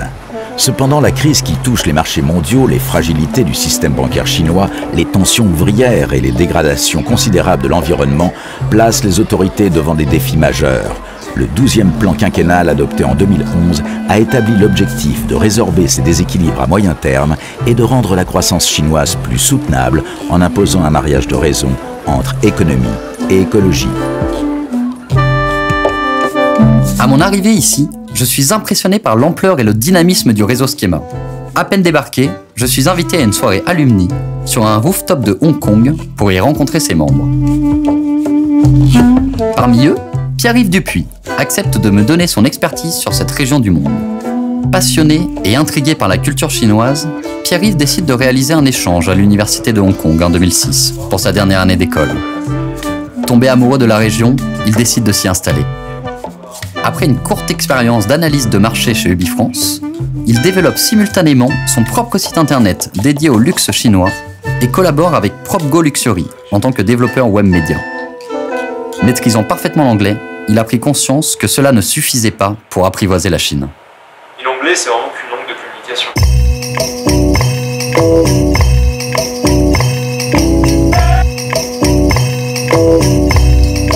Vraiment. C'est-à-dire que dès que tu rentres à la maison, dès que tu vas avec tes amis, dès que tu pars de ton bureau, tu ne parles que cantonais. Les news, c'est que en cantonais. Tu vas passer à côté de tout si tu comprends pas ce que les Hongkongais aiment. Surtout, et ça c'est valable pour quasiment tous les pays asiatiques, faut pas venir ici en pensant qu'on sait tout, parce que c'est exactement l'inverse. C'est un peuple commerçant depuis l'Antiquité, donc c'est-à-dire qu'en business, ils vont toujours être meilleurs que nous. Donc il ne faut vraiment pas venir avec l'intention d'imposer quelque chose aux Chinois. Il faut vraiment être humble en disant, bah tiens, il y a une niche qui est pas occupée, bah, je vais m'y mettre. À l'origine, Hong Kong, finalement, c'était une place d'échange entre le reste du monde et la Chine. C'était la plateforme avec des gens qui sont bilingues, trilingues, qui savaient comment commercer avec les Chinois de Chine continentale et qui ensuite expédiaient, enfin qui expédient toujours d'ailleurs les marchandises aux quatre coins de la Terre. C'était ça. Maintenant, la Chine s'est vachement transformée et c'est devenu un marché intérieur finalement. Le plan quinquennal, le but c'est vraiment de transformer la Chine et c'est plus l'usine du monde. D'ailleurs, il y a énormément de pays où si on veut tenter l'aventure pour produire pas cher, il y a le Vietnam, le Cambodge, le Laos que tu as vu, honnêtement 2, 3 fois, 4 fois moins cher que la Chine. Donc le vrai défi et l'aventure maintenant, c'est d'aller en Chine et de vendre des choses aux Chinois. À la périphérie de Hong Kong, je me heurte aux difficultés de l'autostop en Chine. Pendant 2 jours de suite, toutes mes tentatives d'avancer vers Shanghai restent vaines. Pour la première fois depuis le début de mon périple, je me résous à prendre un train pour ne pas mettre en péril la suite de mon projet. C'est dans un wagon de 4e classe, entouré de Chinois de classe très populaire, que je m'enfonce dans la vraie Chine. Direction Shanghai.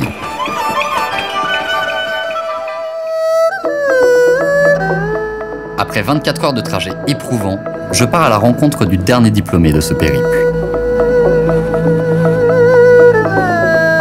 Son nom ? Guillaume Vidal. Sa grande préoccupation ? Développer les nouveaux modes de consommation d'énergie à travers des technologies innovantes. En 2008, il crée Green Creative, une entreprise de luminaires LED qu'il produit en Chine et distribue sur le continent nord-américain. 3 heures avant de décoller vers un rendez-vous d'affaires aux États-Unis, il m'accorde une interview atypique sur le toit de ses bureaux shanghaïens.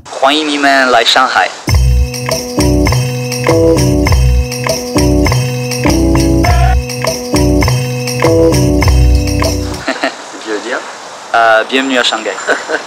Et les quelques personnes que j'ai rencontrées, même je suis toujours en contact, c'était avec le réseau Schema ici au départ. Depuis maintenant à peu près, je dirais un an et demi, 2 ans, ça s'est quand même pas mal dynamisé. Il y a régulièrement des événements, on se voit à peu près, je sais pas, une fois tous les 2 mois, je dirais tous les mois, tous les 2 mois il y a quelque chose. Moi j'essaye d'y aller 5-6 fois par an quand l'emploi du temps le permet. C'est toujours très sympa et puis il y a maintenant qu'il y a le campus sur Suzhou, il y a aussi beaucoup d'événements qui sont en relation avec ça. Donc on a rencontré pas mal d'étudiants. Donc je dirais que ça se met en place, il y a un gros progrès au niveau du réseau et il faut définitivement qu'on continue parce que c'est un gros avantage et ça c'est pas sous-estimé non plus. Il y a quand même énormément d'étudiants chinois qui sont au Schema aussi en France ou sur les autres campus. Et qui retournent ici et qui ont aussi des postes sympas et qui je suis sûr seraient ravis de pouvoir aider et participer plus au réseau également. J'ai fait rapidement les efforts et j'ai eu de la chance de rencontrer des gens, des Chinois même qui parlaient un peu français, etc. au début, qui m'ont permis de m'introduire dans un cercle complètement chinois. J'ai fait un peu le cheminement inverse, c'est-à-dire qu'aujourd'hui j'ouvre plus vers les expats. Le langage c'est la première chose. Je parle chinois. Tout le monde dans la boîte, tous les expats de la boîte parlent chinois. Pour moi, c'est un critère de recrutement. Sinon, c'est pas possible. C'est quelqu'un qui est sérieux pour la Chine. Il va se mettre au chinois, il n'y a pas le choix. C'est un peu le problème, je pense, de beaucoup de gens, c'est qu'ils résument la Chine aux gens qu'ils rencontrent, puisqu'ils rencontrent des gens qui parlent anglais. Mais c'est pas forcément toujours les gens les plus brillants qui parlent anglais. Il y a aussi des gens très brillants, et moi j'ai parmi mes cercles d'amis des entrepreneurs qui ne parlent pas un mot d'anglais et qui ont des superbes boîtes. Le chinois, ça va permettre d'atteindre un autre niveau dans les relations. Moi aujourd'hui, même si on fait par exemple des meetings en anglais, très rapidement on va tourner au chinois et puis le repas du soir se fait en chinois et on est capable d'avoir des relations avec les grands patrons et pas seulement le responsable export de la boîte qui parle anglais. Après, définitivement, c'est une culture totalement différente et il faut vraiment essayer de comprendre, pas toujours juger. Et puis on n'est pas chez soi de toute façon et c'est à nous de nous adapter, je dirais. Et c'est ça que je pousse chez les gens qui viennent ici ou avec qui je suis, quand ils commencent à faire des critiques ou etc. Je leur dis bon, si ça te plaît pas, tu peux toujours rentrer. Presque un conseil, ça serait pas forcément rester sur Shanghai, essayer d'aller voir ailleurs. Il y a quand même pas mal d'autres grandes villes avec plusieurs millions d'habitants. Il suffit d'aller même dans des quartiers ou de sortir à 1 heure de Shanghai pour comprendre qu'il y a encore des grosses disparités et du coup des grosses opportunités.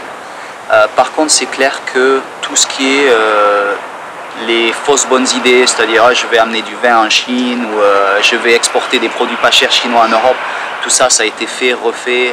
Il y a des gens qui ont des positions aujourd'hui assez dominantes sur ces marchés-là, qui savent bien faire les choses. Et donc je dirais des opportunités, oui, mais il faut être un peu plus malin, peut-être plus dans les services. Je pense qu'en termes de conseils, en termes de marketing, en termes de développement produit. Et évidemment, il y a le marché chinois qui est énorme. Il y a tellement de villes, de gens partout qui commencent à avoir un pouvoir d'achat qui est significant. Ils aiment en plus, quand même, généralement, dépenser de l'argent. La Chine est très grande. Beaucoup de gens n'ont pas forcément accès aux derniers produits, etc. Donc ils vont tous sur Internet. Et même dans les bleds paumés, les gens, on a l'impression qu'ils habitent dans leur magasin, mais ils ont quand même Internet. Donc je pense qu'il y a aussi beaucoup à faire dans ce milieu-là. Ils sont très curieux. Je pense que c'est de là aussi que ça vient la capacité qu'ils ont à s'adapter, c'est qu'ils sont toujours très curieux. Et du coup, je pense que c'est pour ça qu'ils vont continuer à réussir. S'ils arrivent à maintenir la stabilité du pays politiquement, ils iront très loin, puisque c'est des gens qui n'ont pas peur de travailler beaucoup et qui sont capables d'apprendre très vite. À la fin de l'interview, Guillaume décollera vers la Californie, pendant que je réaliserai que ça y est. Mon job de reporter auprès des diplômés Schema s'achève là. Dans l'attente de mes visas tadjiks et iraniens, à Pékin, je prends conscience que mon voyage touche à sa fin. Hier à Shanghai, aujourd'hui à Pékin, la grande traversée de l'Orient, malgré la fatigue physique et psychologique, représentera mon dernier défi. Depuis le 20 octobre dernier, j'ai eu l'opportunité de côtoyer chefs d'entreprise ou porteurs de projets. Financiers, commerciaux, conseillers ou fins stratèges, carrières assouvies ou bâtisseurs de demain. Les profils se sont succédés et les enseignements n'ont eu de cesse de s'accumuler.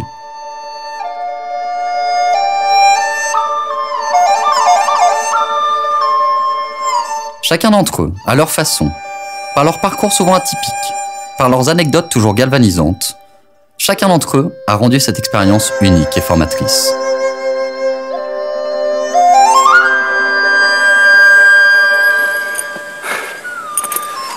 Bien voilà, après 4h45 d'ascension, je suis enfin arrivé à la tour la plus haute de la muraille de Chine. Voilà, retour en France dans 45 jours. Donc je profite de ces derniers instants.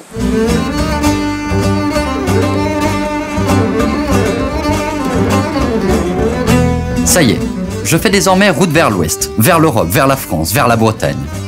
Il est temps de rentrer à la maison.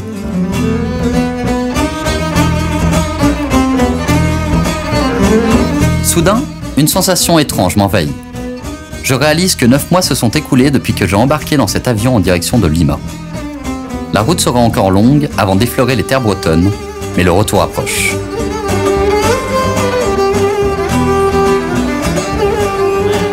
Sur mon retour, j'ai la chance d'explorer un pays fabuleux, l'Iran.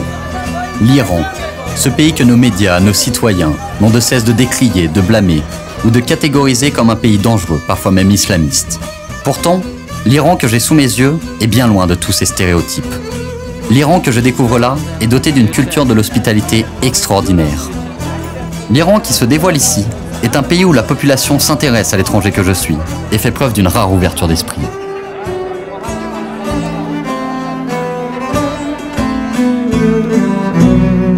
Maintenant, direction l'Europe.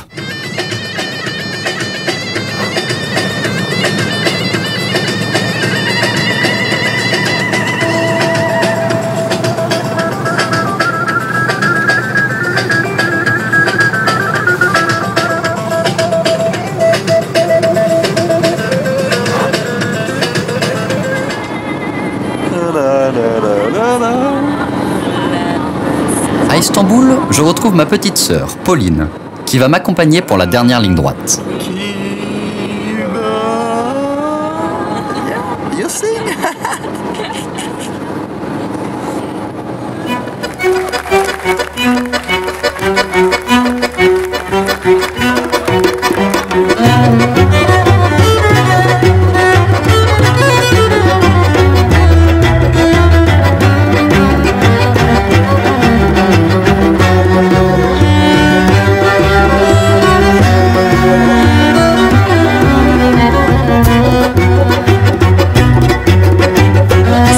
Et si loin à la fois. Après exactement 11 mois et 7 jours, nous allons toucher le territoire français. On n'est plus qu'à 1 mètre ou 2. Le chemin reste encore long jusqu'à Calmé. Encore 400-500 km. Et la boucle sera bouclée. Mais c'est un premier pas. On retrouve le territoire français.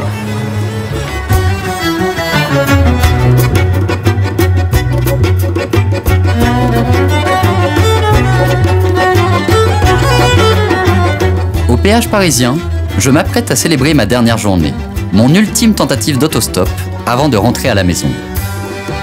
Et comme une dernière leçon, comme une ultime salutation du destin, comme une formidable preuve que dans la vie, tout est signe, mon dernier conducteur se rend directement à quelques pâtés de maison de Calmé la Passagère, lieu d'arrivée de ce tour du monde. Sur ce dernier tracé, des centaines d'images, de visages, de sensations, de souvenirs refont brusquement surface. J'ai une pensée pour mes 220 chauffeurs aussi, ceux qui, le temps d'un trajet, m'ont accueilli dans leur voiture et ont accepté de partager avec moi un petit bout de conversation à l'autre bout du monde. Aujourd'hui, et pour la première fois depuis ce qui me paraissait une éternité, je sais où et avec qui je serai dans quelques heures.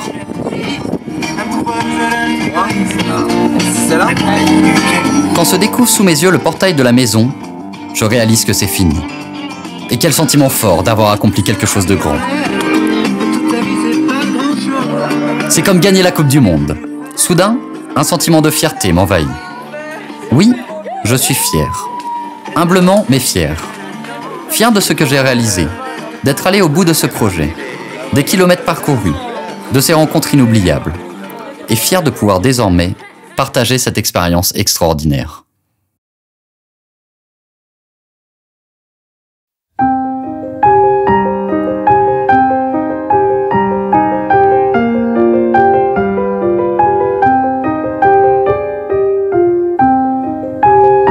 Pendant toute cette année, je me suis enrichi de chaque rencontre, ébloui devant chaque nouveau paysage, goûté à chaque saveur de bout du monde avec délice, émerveillé devant chaque lever de soleil et appris de chaque diplômé interviewé.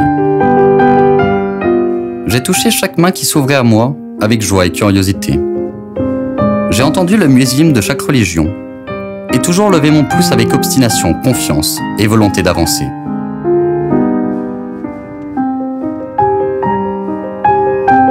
J'ai appris pendant cette année la valeur de l'effort, la force de la persévérance et de l'acharnement, pour ne jamais abandonner, ne jamais baisser les bras. Alors, soyons des ambitieux, soyons des audacieux.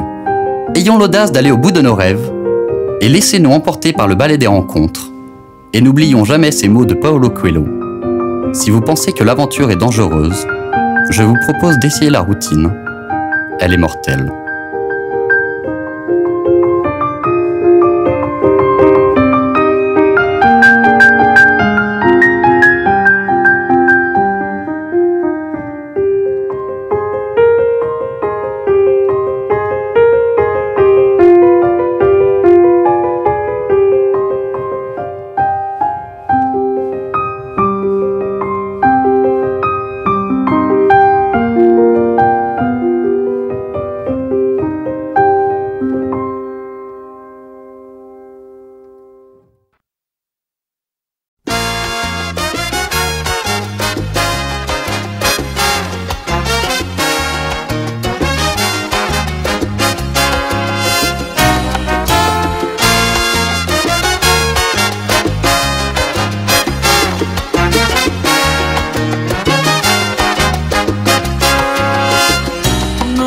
qué hacer cuando por fin decido no volverte a ver.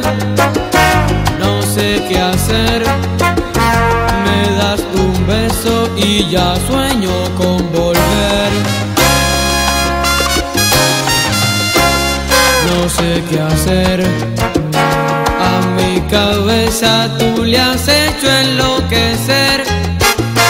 No sé qué hacer, eres veneno y el antídoto, mujer. De la cabeza a los pies, de nuevo has vuelto a enamorarme en cuerpo y alma, mi bien. Te basta solo con mirarme, tal vez por eso no me crees que solamente seré tuyo de la cabeza a los pies. De la cabeza a los pies, de pronto me has hecho ser otro en cuerpo y alma, mi bien. Lo conseguiste poco a poco, tal vez por eso no me crees que sin querer me has vuelto loco de la cabeza a los pies.